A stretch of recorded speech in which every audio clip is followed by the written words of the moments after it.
একটা সত্যি কথা বলবো টনি, আমি তোমাকে। হ্যাঁ স্যার বলেন। তাড়াতাড়ি চলে এসো, লাস্ট তোমার। হ্যাঁ আসছি। চলো, ডিরেক্টর ডাকছেন। গ্রামের শেষ সিন রেডি হয়ে গেছে, ওটা শেষ করে আজ সন্ধ্যায় আমরা কলকাতায় ফিরবো। অ্যাকশন। আমার ভুল হয়ে গেছে, তুমি আমাকে ক্ষমা করে দাও। আজ কেন তুই ক্ষমা চাইছিস? তুই আমার মাকে বের করে দিয়েছিস, তুই আমার ভাইদের সঙ্গে সম্পর্ক নষ্ট করেছিস। তোর এই বাড়িতে কোনো জায়গা নেই, বেরিয়ে যা বাড়ি থেকে।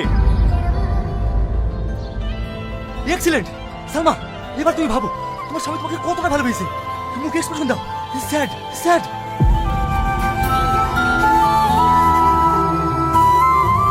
আমাকে ক্ষমা করে দাও, আমি বুঝতে পারিনি যে গ্রামের মানুষ এতটা ভালো। তোমার কাছে থাকতে থাকতে আমি তোমার ব্যবহারে আচরণে কবে কবে তোমাকে ভালোবেসে ফেলেছি। আমি তোমাকে ছাড়া এক মুহূর্ত বাঁচতে পারবো না। দয়া করে আমাকে গ্রাম থেকে তাড়িয়ে